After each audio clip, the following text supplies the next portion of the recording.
My concern always was that the president would not have the patience and the ability to endure political pain as a consequence of hydrocarbon pricing. The pump price would have too significant an impact on him, and the inclination to be impatient is a rather demonstrated aspect of this administration. This is Public Research. I'm Daniel Schwartz. At seemingly every crucial juncture of U.S. Middle East diplomacy over the last 30-plus years, you seem to always be able to find Ambassador David Satterfield. Israel-Palestine peace talks in 1995, ambassador to Turkey and Lebanon, in Egypt during the Arab Spring, involved in the JCPOA negotiations, Biden's special envoy for Gazan aid during the post-October 7th war. If Middle East history was being made, chances are you could find David Satterfield somewhere in the vicinity. Satterfield believes Iran is currently winning the war Israel and America began in February 2026. And I'll quote here former Secretary of Defense, CENTCOM Commander Jim Mattis: targetry doesn't substitute for strategy. And I would underscore those words from a practitioner. We did great work on targeting. We did not affect strategic outcomes. We discussed the Straits of Hormuz, whose side time is on, whether Kharg Island should be targeted, whether the US and Israel have gone easy on Iran, and whether Iran's new IRGC leadership will race for a nuke after this latest clash with America and Israel. All that and more on today's episode of Public Research. We are 22 days into the double blockade of the Strait of Hormuz, and a few days into the U.S. Navy's Operation Freedom. General Kane announced that, quote, since the ceasefire was announced, U.S. forces have come under attack more than 10 times. The Iranians have also begun attacking the United Arab Emirates again. What is your assessment of this messy state of affairs with Operation Freedom? Well, let me walk back to the broader February 28th and post-conflict itself, of which Operation Freedom is only the most recent declared part. This campaign was begun by the U.S. and Israel with the declared intent of denying to Iran the ability to produce a nuclear weapon. The additional goals of constraining, curtailing, limiting Iran's ballistic missile capacity, of addressing Iran's support for proxy militias, and then the overarching meta objective, if it was indeed a shared serious objective of effecting regime change in Iran, all of that went into the declared motivations for launching this campaign. But as it has turned out, Iran has, and this was a predictable point based upon decades of experience with Iran, and Iran's experience with very draconian sanctions on its economy, sanctions at times on its hydrocarbon production levels. Iran was used to experiencing pain, to put it in a bottom line. And Iran's clock runs much more slowly or much longer than the clock, certainly, of the United States and President Trump. All of that was true. All of that was undoubtedly part of the briefings which were provided to the president before this campaign was launched.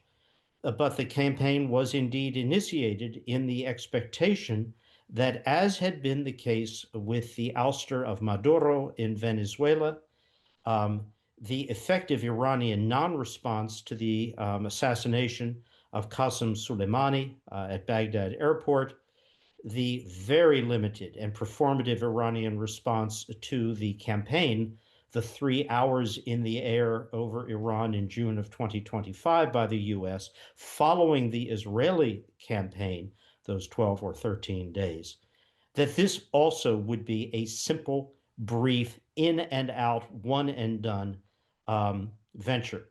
Of course, it was not, nor could it ever have been expected to be. With respect to the various goals that were outlined, because I think it's important to break them down as we work our way forward to where we are today at the beginning of May.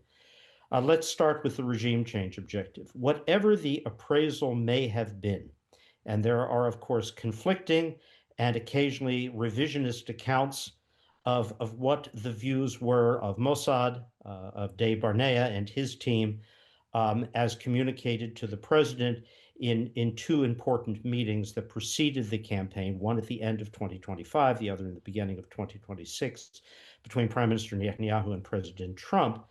The idea that a regime as embedded, pervasive, multi-layered, and designed for survival against decapitation, as the Iranian security services are, from police to Basiji to the Republican Guards, that this could be changed, this regime toppled by means of external bombing, missile attacks, was always a bridge too far, and analytically was not something that I think anyone, and I cannot critique Mossad here because I do not know what their actual briefings were.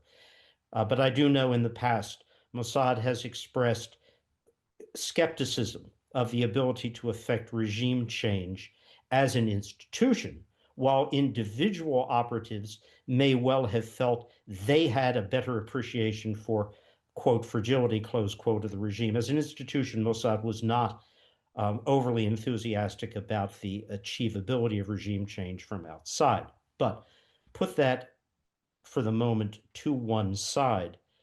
Regime change was not affected.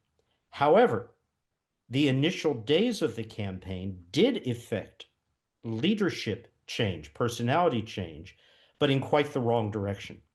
Whatever the manifold problems were with Khamenei and those around him, what happened in that initial decapitation was a transition to a regime always hardline. And let's be clear on this. It was hardline under Khamenei.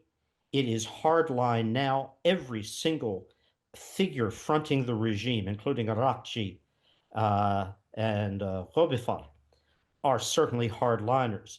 Some have a somewhat more pragmatic approach to negotiations with the great and little Satan.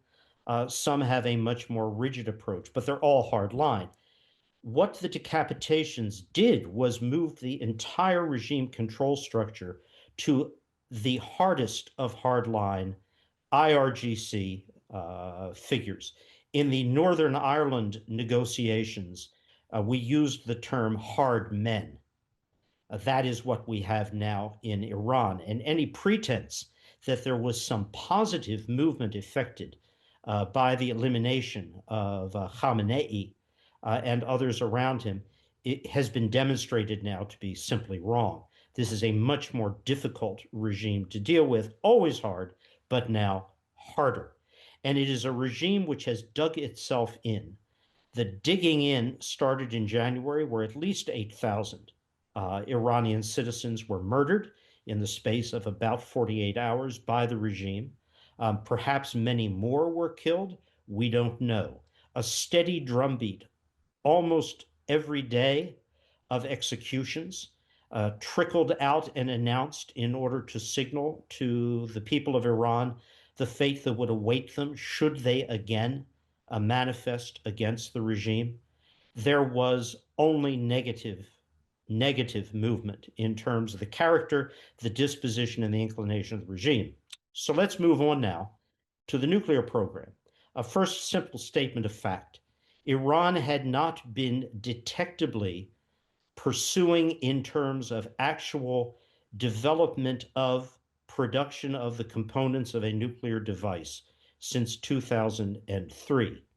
It is quite true the technology, the know-how certainly exists. It's true that Iran, after the exit from the JCPOA by Donald Trump in 2018, very rapidly moved to assemble the centrifuge cascades and then enrich beyond the 3.6, 3.7% required for any civil use, whether medical or power generating, up to the legendary now 60% HEU. But there's a lot more, some 11 tons more of uranium enriched beyond civil use levels. All of that certainly is a challenge. It was intended to be seen by Iran as a challenge, much as Pakistan had done before it produced a nuclear device. The idea that it could have a nuclear weapon, that it had the technology, that it had the uranium to do this, that was useful for power projection. So the goal of diminishing, disrupting, deterring Iran's ability to continue to enrich, to continue to run the cascades, and potentially to change its policy and to actually move towards a device certainly made justifiable both the Israeli campaign in 25 as well as the president's move using our weaponry, which only we possess, against Fordo, Isfahan, and Natanz. What had happened since June of 25 and February 28 of 26 on the nuclear side? The answer is essentially nothing. The highly enriched 60% uranium remained presumably buried in Natanz, Isfahan, or Fordo. The accounts differ, but not accessible, and no evidence that the Iranians were actually attempting to specifically recover that uranium. Move on to the next goal, the missile program. Here we had a known unknown in Don Rumsfeld's terms. We did not know how many ballistic missiles Iran had. We did not know with precision all of the launcher sites. We knew of certain significant underground bunker facilities for them. And we absolutely did not know the magnitude of sophistication of the drone program. One would have thought, based on the Ukraine experience and the fact that Russia turned to Iran for purchase of drone technology to try to match the extraordinary and quite dynamic drone technology of Ukraine, that Iran's industry was very well advanced and had surplus enough to be able to sell them to Russia. However, in the event, the capacity and the resilience of both ballistic missile, cruise missile, and drone technology, production, numbers, and storage exceeded anything that a kinetic campaign, which Israel and the US effected for all of those weeks, tens of thousands of strikes, did not, and this is a statement that should be put in bright letters, did not eliminate Iran's ability to continue to conduct a daily drone and ballistic missile campaign against targets of its choosing in the Gulf, beyond, and against Israel. What is more disturbing is as the campaign progressed, the accuracy of the drones seemed to increase, not diminish. And here we have the great paradox of this campaign, matched by the tragic paradoxes of Hezbollah in Lebanon, Hamas in Gaza. Asymmetrical conflicts all, where a massive conventional state military, Israel or Israel and the US in the case of Iran, can diminish, can effect a certain degradation and disruption, but cannot eliminate, in quote marks, effective ability of those asymmetrical actors to continue to either dominate their political environment, Lebanon, Gaza, Iran, or in the case of Hezbollah and Iran, conduct attacks against targets of their choosing. Israel by Hezbollah right now, Iran's ability to challenge the Gulf. I'm sorry. Fine. Final ostensible goal, support for the proxy militias. That dropped off very, very quickly as an announced objective of all of this. So, where are we today?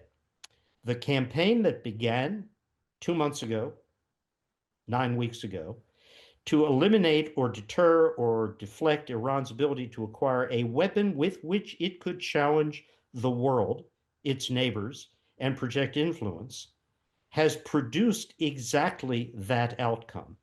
What was for decades an analyst's question: could Iran, would Iran ever close the Strait of Hormuz for a long period of time? Would it do it because of the consequences for Iran? Could it do it? Which means, wasn't there an ability, or was there an ability of a counterforce, US or US plus a coalition, to quote, open, close quote, the strait in the face of Iranian efforts to keep it closed? That proposition, which was much debated, is now demonstrated. Yes, Iran will close the strait for prolonged periods of time, and no, through this afternoon as we speak, the strait remains effectively closed. The movement of one or two or a handful of vessels with some form of U.S. protective cover or counterforce cover does not constitute the opening of the strait. One can look at the shippers' comments over the last 24 hours. They don't believe the risk has been reduced. Whether or not over time Operation Freedom can affect a more significant outcome to open the strait remains to be demonstrated. It is not demonstrated as of now. Iran effectively controls the Strait of Hormuz and has continued to effectively close it to shipping. This is a weapon with global impact. And while we focus on hydrocarbons, gas, natural gas, that is petrol and natural gas, crude, that's not the sole limitation the closure of the Gulf produces globally. 30% of the world's helium used for the manufacture of semiconductor chips comes out of the Gulf. 30% of aluminum, including the highest quality aluminum produced certainly in the Western world, comes out of the Gulf, as does the highest quality steel, as does about 50% of the world's feedstocks, urea, nitrogen, for fertilizers.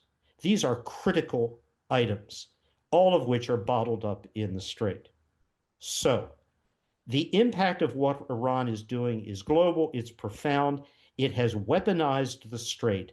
And my analysis is that this very hard Iranian regime, confident as it is in its ability to withstand for a longer period of time, absorb more pain than anyone else, notably President Trump, is confident it can now push for the big prize. The big prize is not retention or acknowledgement of a nuclear enrichment program. It's its ability to control the Strait of Hormuz. What Iran hopes it gets out of all of this, when there finally is some form of agreement, is acknowledgement that the strait is no longer an international maritime transit point, but that it has some effective sovereignty, in quotes, over movements, which would mean extraction of tolls, duties, taxes from passing ships. This would be a disastrous outcome for the world, not just the Gulf, but all countries, including the United States. This is where we are 9 weeks into this campaign. It's frustrating. It is anger making, just as the campaign against Hezbollah in Lebanon, against Hamas in Gaza, are deeply, deeply frustrating. Why can't a massively more powerful military defeat these certainly subordinate in terms of material, size, capacity armed forces? The answer is because that's what asymmetrical warfare is all about. It is the frustration and the trap of a big power trying to deal with a small, particularly non-state power. It's hard to do. How would you respond to someone who would say, listening to you, that you're coming to too many conclusions prematurely, that we are still in the middle of this conflict? Things can change. This is not over. And that maybe your assessment is too conclusive. I would say that is a fair criticism if it were to be cast as follows. It's true that the brief duration of the US blockade was insufficient to inflict truly meaningful pain on Iran. A blockade that continued, but not for a matter of days, with a look at the watch every 12 hours or so to see what Iran has done, but for weeks, I believe could well impel, effect a significant change in the Iranian negotiating position. Because while the Iran clock is a long one, it is not indefinite in time. That's absolutely correct. But the time required to bring Iran to a point where its hydrocarbon productions have been comprehensively shut in, except for domestic use, where Iran is now facing the same lack of import problems, cooking oil, food oils, all of which it must bring in, that they begin to impact on the regime. That's a matter by most analyses of at least another 4 weeks, possibly another 6 or 7. So if that is the premise, would a longer application of a blockade affect Iranian behavior? Yes, there is every possibility that it could. And look, Iran was coming to Pakistan with new positions about every 48 to 72 hours. That's an interesting indicator. It would tell me, were I a policy figure now, keep at it. Don't go to escalation, because escalation puts you in what analysts call the escalation trap. Iran can respond with the greater ability to inflict pain, absorb more pain than you, the United States, But can. don't we have nuclear weapons? What does that? Well, I mean, but my understanding of the escalation trap was it's about who can. No, an escalation trap is not limited to a nuclear escalation. It can be absolutely applied in the case of these kinds of asymmetrical conflicts. No, but I'm saying we can. They can do something. We can do something, and then eventually, if we, No, we can't. we can. Okay. No, we can't. We cannot. And it is speculation beyond the reasonable to Oh, assume I'm not that saying we're going to. that either Israel or the United States would escalate to nuclear weapons No. as a result of this conflict. I'm not suggesting that. I'm just saying technically. No, it isn't even technically. It is technical. Technically, we're all dead in No. an indefinite period of time. No, it is a Okay. meaningless argument. No, but I'm saying with hypersonic missiles, we still have a lot of jets. No, we don't. And here's why we okay. don't. You can launch all the hypersonic missiles in the world. You can conduct another 2 months of devastating campaigning against Iran. You can hit civil infrastructure. You can down bridges. You can destroy industry. You can take out water, food production sites. You can do all of that. The question is, to what end? Oh, I'm not advocating. I was just technically trying No, to here's the understand problem. concept. Here is the problem. But you raise a good point, and I'm glad you did, because there's a sense here, and I see it in many different places, that, oh, if we were just to continue the campaign, the Lindsey Graham argument, hit them hard. Well, you know what? They were hit hard for week after week, tens of thousands of strikes to zero strategic effect. And I'll quote here former Secretary of Defense, CENTCOM Commander Jim Mattis: targetry doesn't substitute for strategy. And I would underscore those words from a practitioner. We did great work on targeting. We did not affect strategic outcomes. Right. This is a crude analogy, but just for the audience, if this was a basketball game and it's halftime, what's the scoreboard say? Scoreboard says something like 70 Iran, 30 others. Why do I give 30 points to the others? Because indeed, the nuclear enrichment industrial complex has been damaged, not strategically, but it's been damaged, it's been set back. The HEU is presumably buried and buried deeply. We, Israel, the US, would know if there were significant efforts to retrieve it, to recover it. The ballistic missile stock remains enough to be effective, but it has been dramatically reduced as well. Drones are so easy and quick to produce, it's very difficult to make an argument. To the extent it matters, and to be honest, it really doesn't, except in a rhetorical fashion. Iran's, quote, navy, close quote, the surface fleet, which was never of much purpose anyway, Right. has been sunk. Air Force has been hit. They weren't really used, hadn't been for years. Yeah. So, yeah, air defense system devastated. But All they've of that counts to the deterrent 30 points. But the 70 points I give Iran are because of the strategic heft it has, the demonstrated ability to close the strait and not see it reopened. But did anybody doubt that? Because it is just a fact of geography that they can always mess with the strait, as you say. Daniel, you should know. In the analytical community, I'm not speaking about the political elite, in the analytical community, there were significant questions as to whether Iran would ever take that step. And if it did, how long it could hold it. There were question marks raised. Have been for decades about this. So it was not a slam dunk assumption. Oh, of course they could and would do it. Far from it. Okay. So I want to get back to the what's just happened with their attacks on the UAE. This is pretty serious to go after this terminal for the UAE. If President Trump called you, said, "What should I do?" What would you Here's say? what you should do.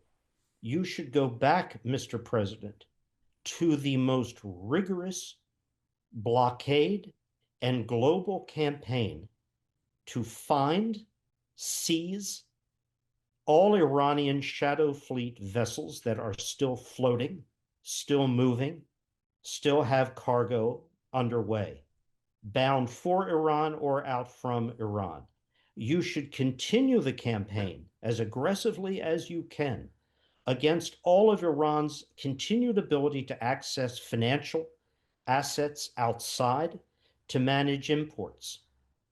You should partner with the Chinese in pressuring the Iranians because the Chinese have a powerful interest. They're protected a bit because they had about 120-day supply of crude before this began, but they're drawing that down significantly. Partner with the Chinese to put pressure on the Iranians. And, Mr. President, do not concede the Strait of Hormuz to Iran, not in any way, shape, or form. If you are patient, if you are willing to see to the end the campaign you elected to begin, painful truth, you chose to begin, you can come out of this in a position better than if impatience, the urge to escalate, is the strategy you follow. So you don't think there should be a kinetic response to the... Because I do not believe it will achieve any positive outcome, it will lead to a further negative response from Iran. Okay. Let me ask a question, perhaps provocative. It was in the news. Ukraine conducted another successful attack on a Russian oil depot, I believe, yesterday. And they've done this a lot. They're at war with Russia, and they're trying to destroy Russia's oil wealth, its oil infrastructure. 80% of Iran's economy sits in Kharg Island. The U.S. Air Force has air dominance. If they wanted to, Mm-hmm. they could destroy 80% of Iran's economy, probably Of its export yeah, capacity. in a Yes, day. sure. For some reason, we've chosen not to do that for many reasons. Wouldn't that give us a lot of leverage? Wouldn't the shock to the global market and the corresponding rise in pump prices in an election year give Iran a counter argument to that proposal? You bet it would. The shock would be enormous. And what would be the Iranian response beyond the market's reaction? Iran would respond by devastating strikes, which we know they can conduct against the critical hydrocarbon infrastructure of the Gulf. You would wind up significantly impacting the global hydrocarbon market. The consequences would be, I don't want to use the term disastrous, they would be extraordinarily significant. We're already undergoing, the world, the greatest shock to the energy market since the modern energy market began, much greater than the 73 oil embargo. You would compound that on steroids were the step on Kharg to be taken and then the anticipated Iranian responses. And I'll just state a simple fact. There is nothing we can do to prevent a sustained, massive Iranian attempt, particularly with drones, to hit those critical production points, pump stations, irreplaceable infrastructure throughout the Gulf. We can deter, we can get 80%, 90% of the things out of the air. It's the 10% So that get through that matter. you're issuing a very grave warning. Is this? But would you say this about any more kinetic strikes, even if it's not as extreme No, as? no. Okay. You Okay. you raised a specific Mm-hmm. dramatic Right. case. I have given you a Right. Right. Right. specific Right. reading of consequences. Right. Right. But when you say any other kinetic strikes, I have to expand the lens here to look at other experiences. Israel in Lebanon for the past half century. Israel in dealing with Gaza will just go back to October 7th and on because it's been a very different campaign than the kind of mowing the lawn campaigning that largely has marked Israel's dealings with the Hamas challenge post 0506. Wouldn't just one more attack, wouldn't just decapitation of one more leadership cadre achieve a strategic end? The demonstrated answer is no. Deter, disrupt, degrade, yes. But eliminate, no. To play devil's advocate, would you tell Zelensky stop attacking Russia's oil depots? Not at all. Why is Because that different? it's different because Zelensky is able on the ground to deter Russian forces, to hold them off. He has demonstrated the ability, particularly over this latest campaign season, to actually push back in some places. He's not ceding ground. The Russian campaign against Ukraine is an asymmetrical campaign, which is very curious. The Russians have not given up, but they've been unsuccessful in a classic military effort to take ground. The Ukrainians can't reclaim all that's been taken, but they can hold the lines extremely well. Russia then has resorted, and has really done this since about 7 months into the initial invasion, has aimed at infrastructure, at denying to Ukraine the ability to provide heat, power, support to its people. Ukraine has countered by being a technical step ahead of Russia in terms of assets and willingness to strike inside Russia where Russia is most vulnerable. Look, Putin has one asset. Well, he has two. He has population, simply the demographic numbers, and the fact that in his absolute dictatorship, if 1 million Russians perish, if 2 million, if 3 million perish, it has no discernible, predictable impact on his ability to continue a campaign. Russia is far from a democratic or transparent society. But he has another massive asset, which is what John McCain described as what's Russia? Gas Russia's a station on gas wheels. station Yeah. with nuclear weapons. Yes, yes. Now, Zelensky can't strike the nuclear weapons, although what the heck? He took out 20% of the strategic bomber force in a single strike So, day. So he's attacking the gas station. so And what? Yeah. what he's doing here, what Zelensky's strategy is not really to eliminate Russia's ability to produce oil. That's a vastly different challenge. It's to signal to Russia, nothing's off limits. You hurt us, we can hurt you. And over time, A, you can't conceal it. B, it's Right. going to have an impact on you. Right. I would like to be specific. I assume what you're saying is if we destroy Kharg Island, Iran would destroy. Or significantly damage Gulf Yeah. hydrocarbon infrastructure. Yeah. That Iran would destroy, I guess, somewhat of an equivalent of Kharg Island as far as Qatar and Saudi Arabia. There are dozens and dozens of strategic targets from Kuwait to Fujairah outside the Strait of Hormuz. I know they've hit a lot of targets, obviously, all over the Gulf. How well is it understood that they could annihilate any of those? I don't use the term annihilate. Yeah. That's your remark.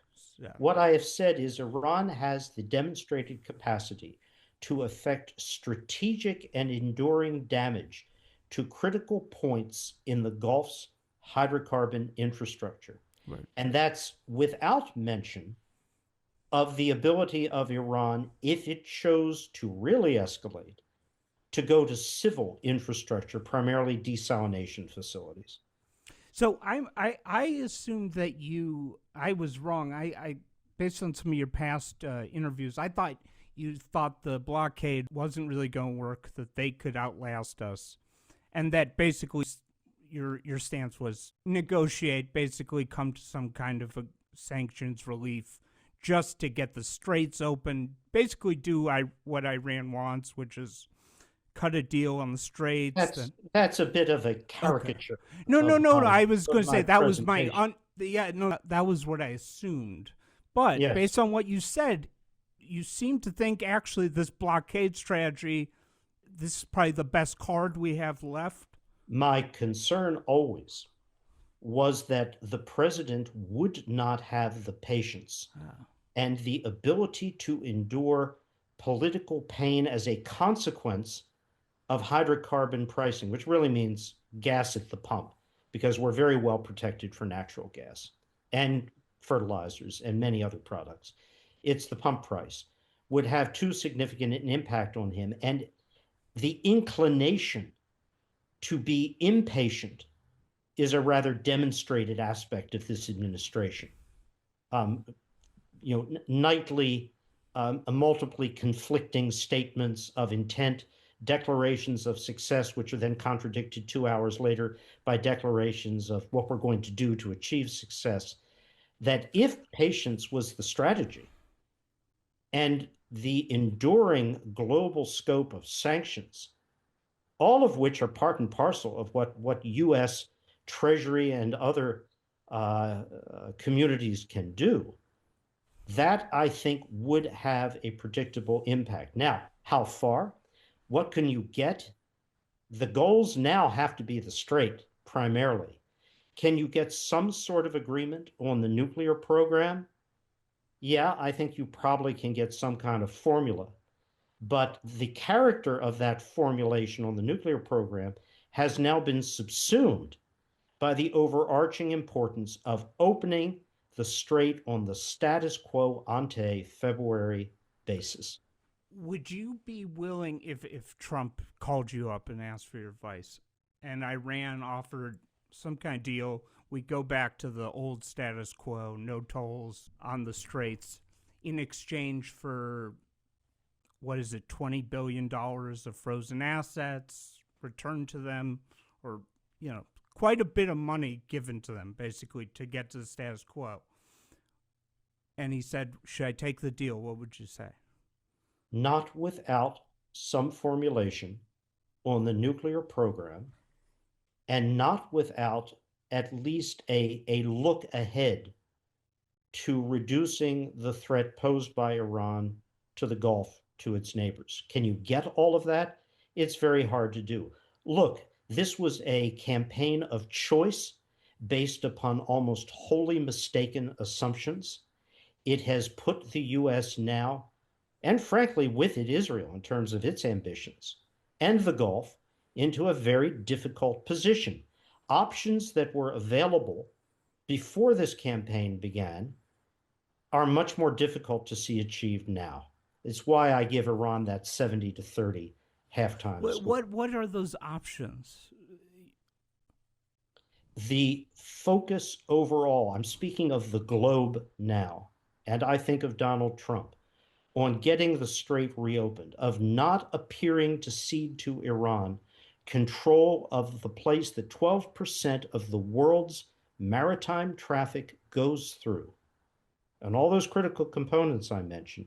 If that reverts to, not reverts, if that now is acknowledged in some passive or active fashion, de facto, de jure, as in Iran's hands, that is a massive, massive loss. It is far greater than anything on the nuclear program.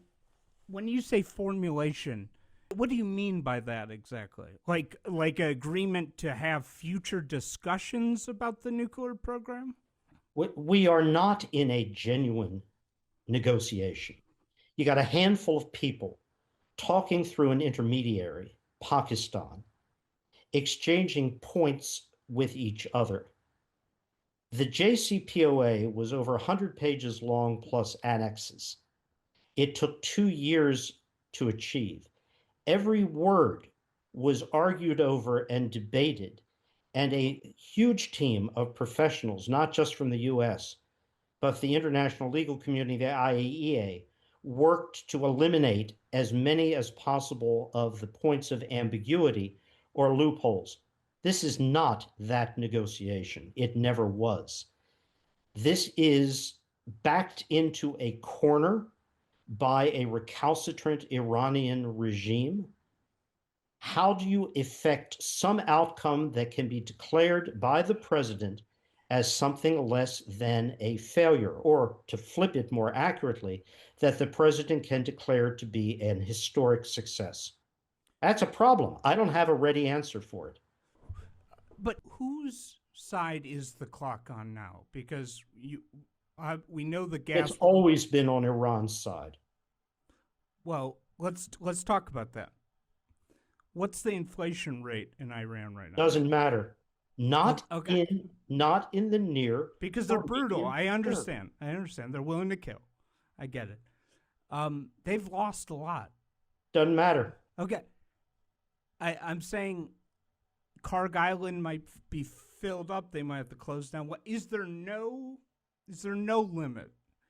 Doesn't matter. There is. As I said earlier to you, projected over time, situations that look endlessly elastic in politics become inelastic suddenly.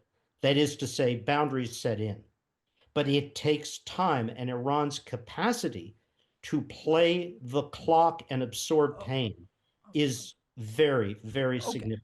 Oh, I see. Oh, so you're basically, correct me if I'm wrong, assuming that Trump is going to be impatient. But it's not clear. I mean, he seems to really believe what he said about don't let Iran get nuclear weapons. Let's say he is patient. Does that change your assessment? I have told you. Yeah, if there is patience, but patience means potentially projecting out 8 weeks, maybe longer. That's an extraordinary duration for closure of the strait. Can the strait be physically reopened? I'm not willing to say it can't be, but it hasn't been as of this conversation. Is there a benefit to this crisis of the straits continuing longer, that we might get Saudi Arabia and some of the Gulf states to sign some deals to construct? No? Nope. What's going to happen is, over time, even those states angriest at Iran, furious at Iran, absolutely dependent on US for their security, are going to have to do the same kinds of things that Iran is going to have to do. They're going to have to start shutting in production. Look, Saudi Arabia has a capacity to move about 5 million barrels a day of their total production out through the east-west pipeline to Yanbu. The Emirates have the ability to move a million barrels, somewhat more, 1.2, 1.3, out to Khor on the Sea of Oman. Okay? But there's still a gap. Kuwait can't move anything. Qatar can't move anything. In the short term, but if we could get these countries, and this is something Trump loves to do, to get deals, signing ceremonies, to no, agree you are not going to use the closure. No, I'm saying if they constructed a bypass, but it wouldn't be immediate, of course. It would take years. General estimate is, and by the way, they're going to do that. That is an absolutely predictable outcome to this. Look, these states will not make themselves hostage again to what Iran has demonstrated it can do. They're going to build alternate routes, rail lines for non-liquid products or gas, more pipelines that go out and bypass the strait. Iran's closure is a wasting asset, but it's an asset that will endure for at least 2 to 3 years, which is what it will take to construct these alternate infrastructures. But absolutely, they're going to do it. You're the expert, but could you indulge me for 1 second, and could I just give you my totally layman's thoughts on this situation? Sure. They're pretty strange. I think you're absolutely right. They can always mess with the straits. I would basically say forget about that. Actually, my view is so unconventional. I would say Israel should have done this entire thing by itself. I'll tell you why. And you would disagree. Because I really do.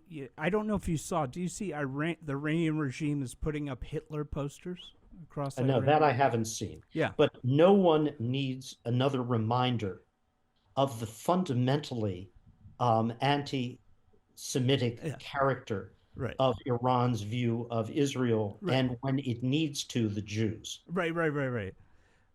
But I view them as, there's that phrase, believe them, when death to America, death to Israel. So do I. They want, a second Holocaust, basically, in my eyes. So I take them very seriously as sort of a pro-Nazi regime.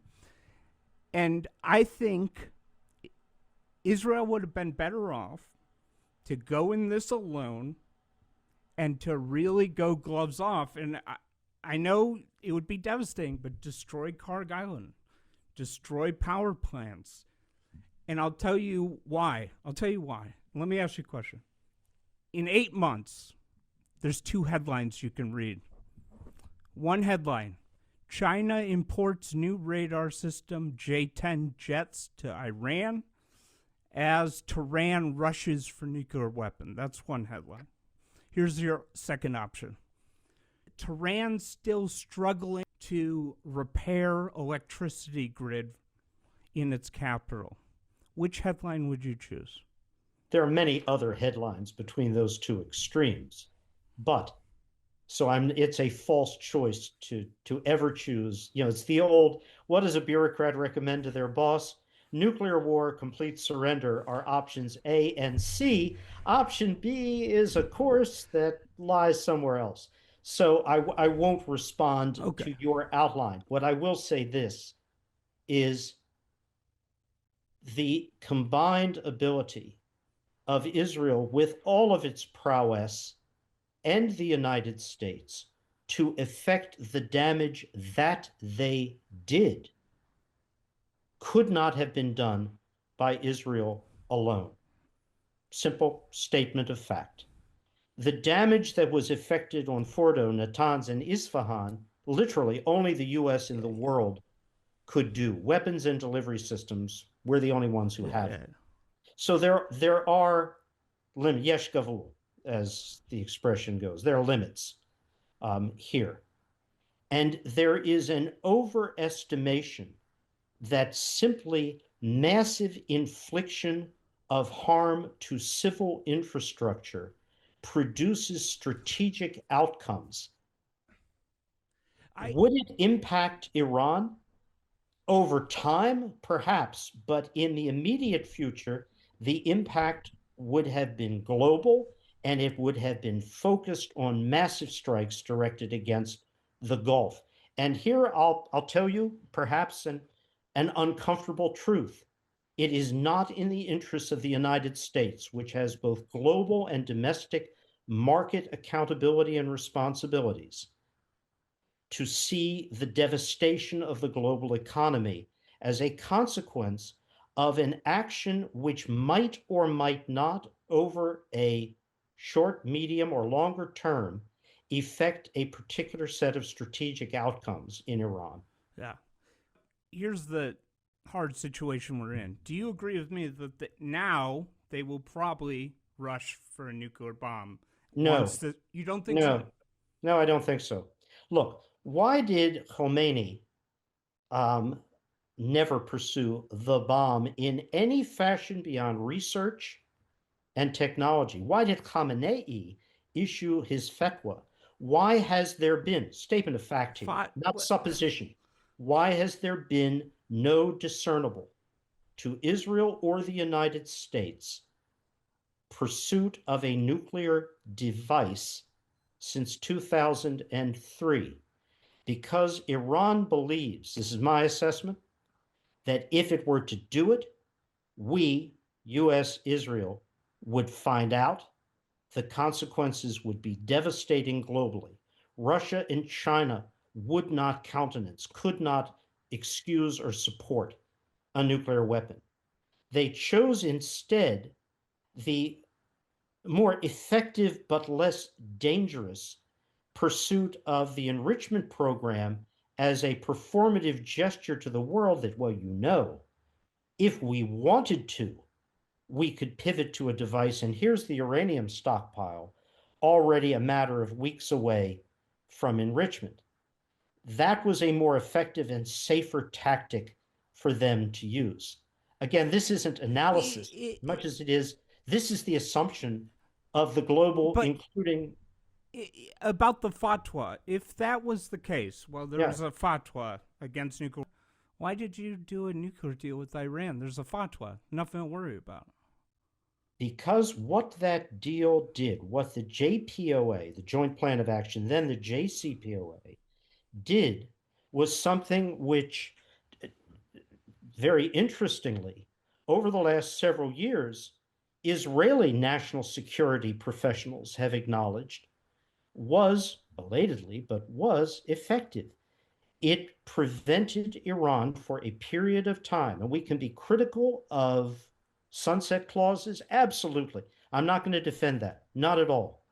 Absence of ballistic missiles, not going to defend that either.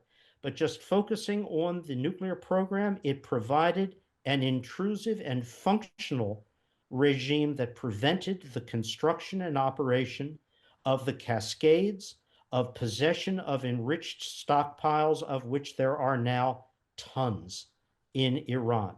So, what did that do? It limited the breakout time, which enrichment shortens.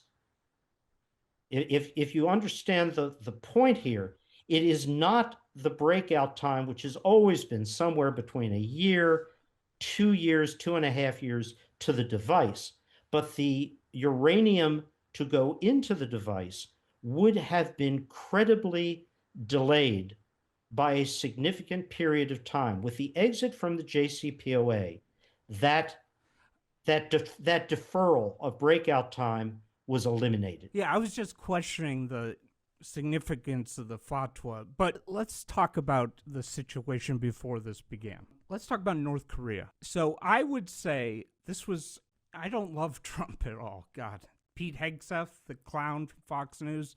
This is not the A-Team. This is not Scowcroft. This is not James Baker. Okay. But what would you say to somebody who says this was a now or never thing? For a number of reasons. We were heading towards a North Korea situation they were producing tons and tons of ballistic missiles, so much that they would be almost equivalent to a nuke in themselves. Iron Dome couldn't stop them all launched at once, and that effectively they would have gone to an amount of ballistic missiles where it would have been a shield, like North Korea had, where we couldn't do anything because they would attack Seoul. And let's be honest, Trump is actually, crazy or ballsy enough to do this, but the likely next president, J.D. Vance, the isolationist, some AOC figure, everybody knows they might give speeches about Iran can never get a nuke, but they were never going to do anything. And so, do you think this was maybe the last chance? Also, after the June war, they've been in talks with China to get jets and radars.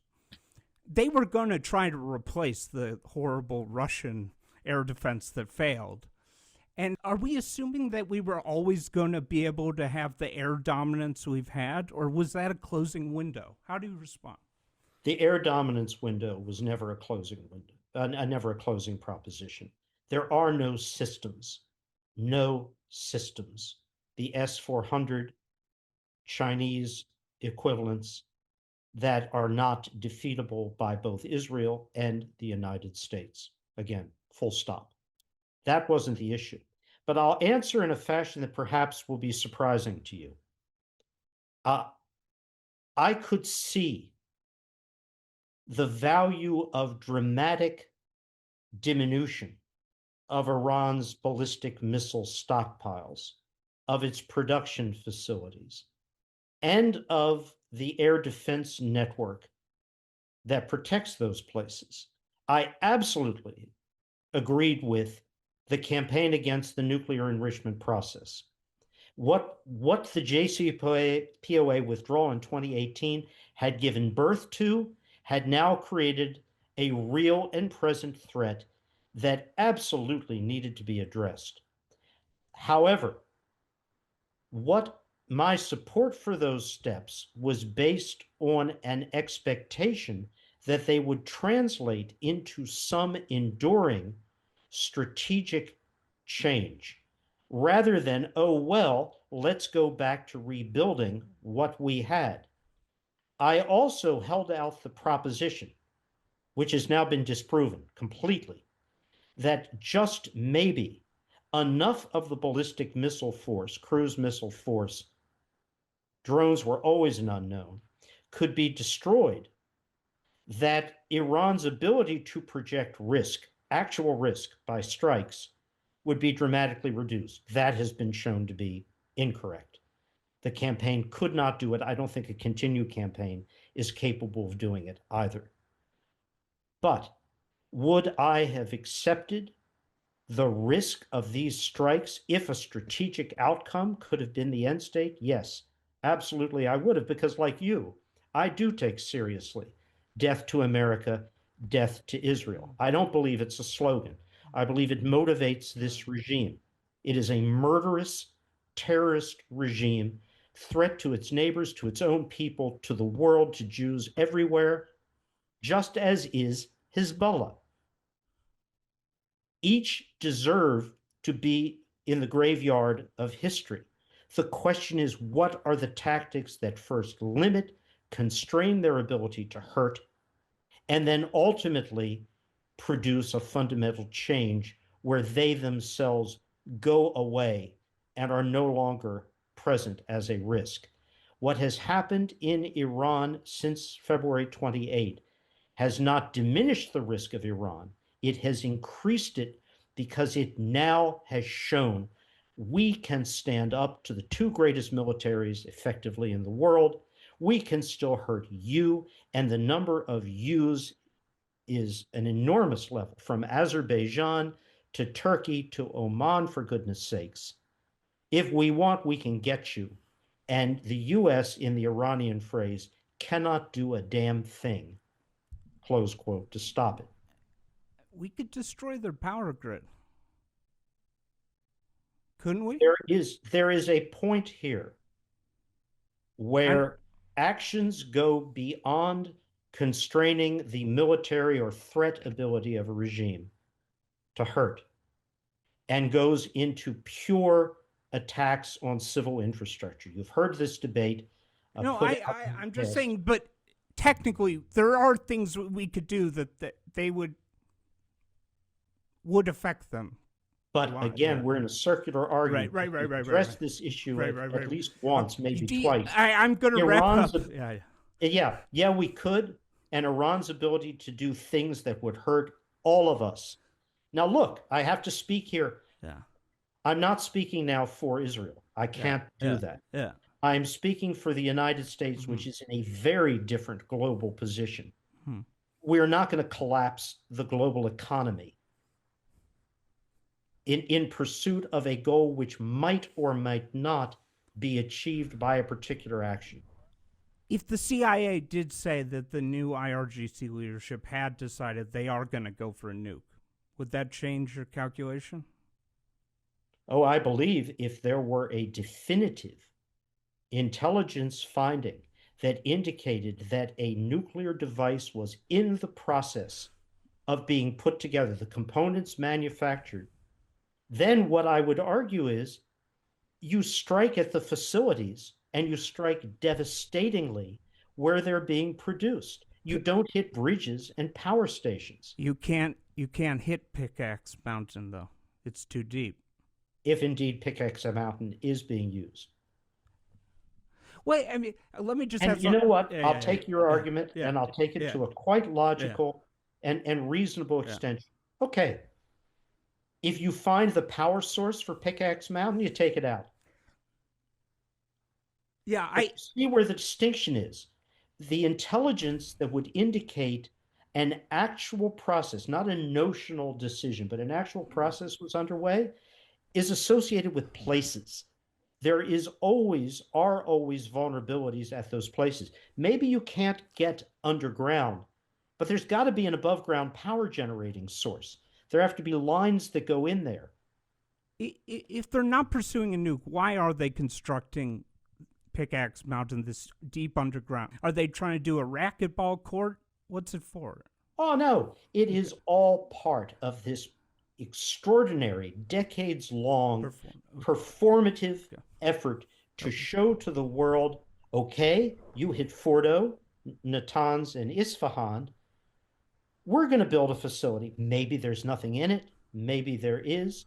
It is always to have that leverage in terms of negotiations. This is the Iranian style. It's not just Iranian.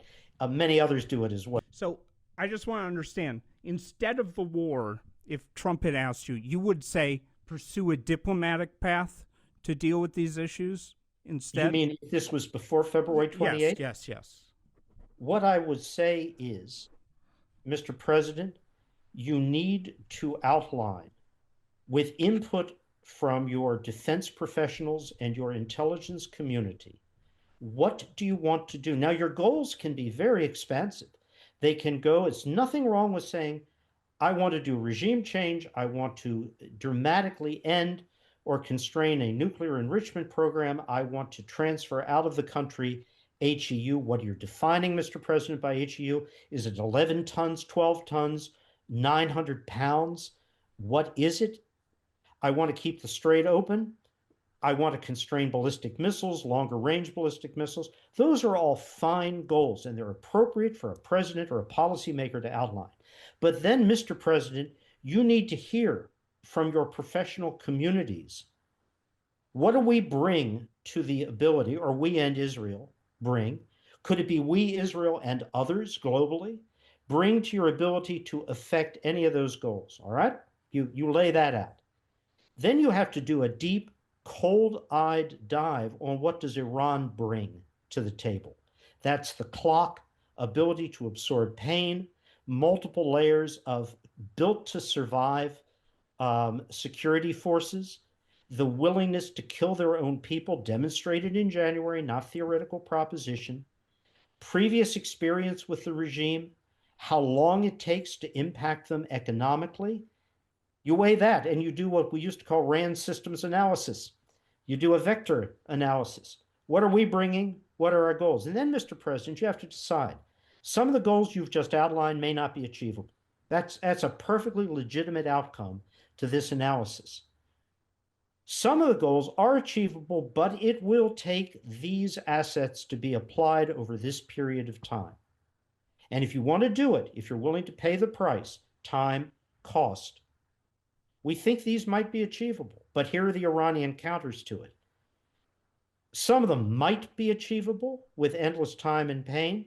Some might not be. You, Mr. President, are the boss. You decide how you want to tier your priorities, and you declare from the outset publicly what they are and what you're prepared to do, and then you stick with it. That, Mr. President, is how you go about dealing with the complex challenges, plural, posed by Iran. None of that was done. But do you think there was any diplomatic path? I mean,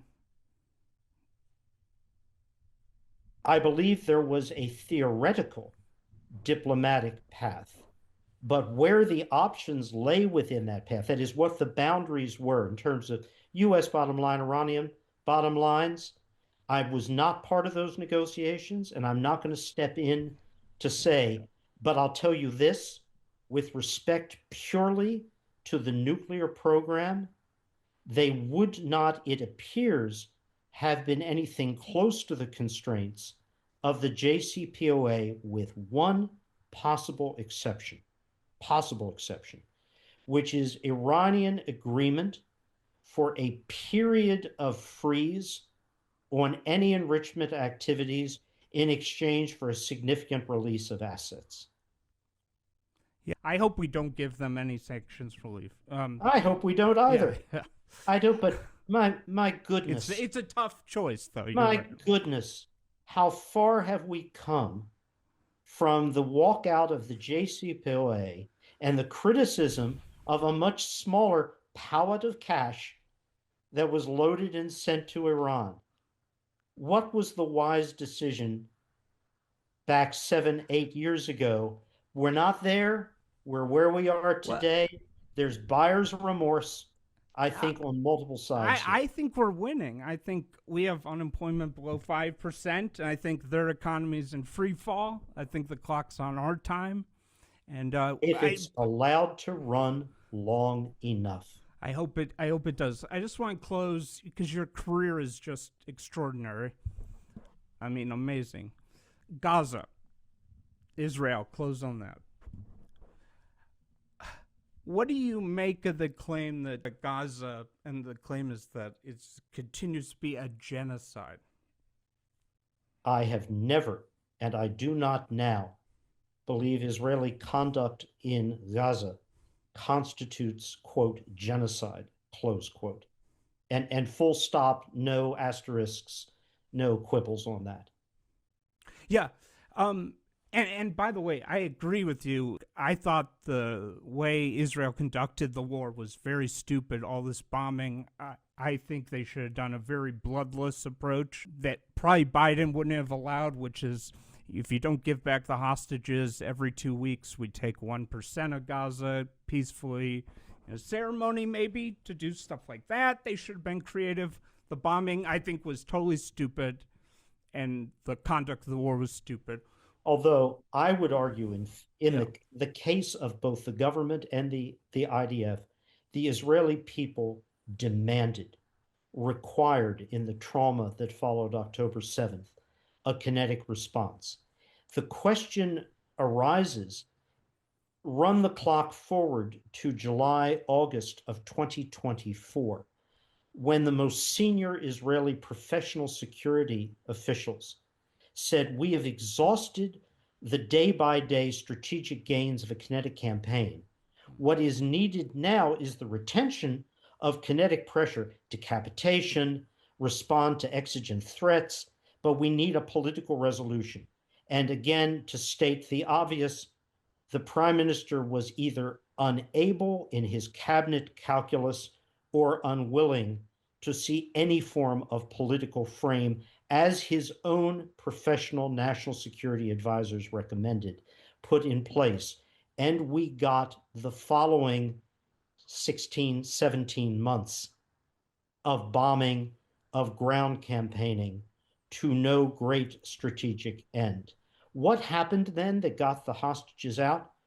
What happened was Donald Trump, the willingness of Trump to have his negotiators sit and talk with Hamas to cut a deal, and something else which has been overlooked in much of the discussion. What was the message sent by all of the intermediary parties, Turkey, Egypt, Qatar, and I suspect the US, to Hamas? Guys, your continued holding of the hostages and the bodies hurts you. Let them all go. And you know what? It'll be better. It'll be better. That was not a message which the Biden administration was ever prepared to deliver. And because of it, we were constrained. And we failed. We were not able to get the hostages out, nor was Israel. Trump was, because of his willingness to partner with those other parties and provide that, do this, and the pressure will be off. And you know what? The pressure is off. I wonder, everybody laughed at Jared Kushner when he came on the scene, right? No experience, real estate guy. He did the Abraham Accords, and he helped in the hostage freeing. What have you been surprised by him? No, because I knew Jared. Okay. I knew him from the first term when I served in the administration, and I knew what Jared's abilities were. And so I am not going to be a source of criticism to anyone who has effected the successes that were the Abraham Accords and indeed the hostage and body releases. Can the topography of the traditional two-state solution map ever work with the ridge lines overlooking Ben Gurion Airport from 5 miles away? Oh, back in the lost period of Arik Sharon. Sharon and we, the U.S., discussed a unilateral withdrawal of Israel, which was Sharon's initiative, from the West Bank, and the lines on which such a withdrawal would be made. They were lines which Sharon believed fully defended Israel's interests, protected it from the various challenges it found then, finds now. I trust in this case in the wisdom of his judgments. But if you were to ask me, could Arik today effect that kind of withdrawal on those kinds of lines? I doubt very much that he could assemble a central core of the body politic that would make that possible. But you think the topography, it could be overcome. Okay. It's not a topographical issue. It's a question of what is the character of, and frankly, limitations upon a Palestinian entity. And I phrase that carefully, a Palestinian entity. Look, since Prime Minister Netanyahu gave his famous Bar Ilan speech, the Prime Minister has said on numerous occasions, look, you ask me my thoughts on a Palestinian state, independent of where the Israeli public is. What are you talking about in a state?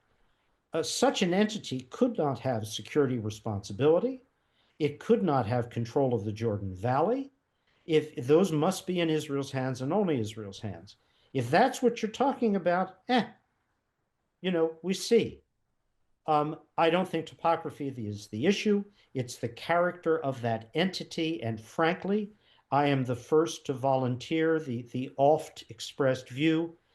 This Palestinian Authority leadership is not a leadership capable of either representing its own people or swaying the traumatized views of the Israeli public. Should Israel prepare for the end of the U.S. alliance within 10 years? No, I don't think that is an appropriate step. But I will opine now philosophically on to what is to me a much more important issue, which is, the state of the Jews globally. Where is the community in the United States? And I don't mean solely the vulnerability to this extraordinary rise in classic anti-Semitism and anti-Semitic violence. I'm going beyond that. What does global Jewry see when it looks at Israel?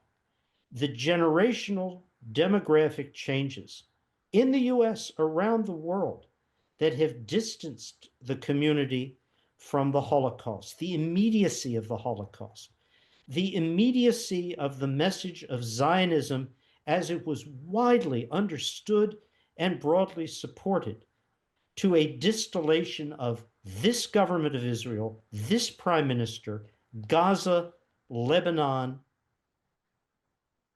That is something with which any government of Israel is going to have to deal.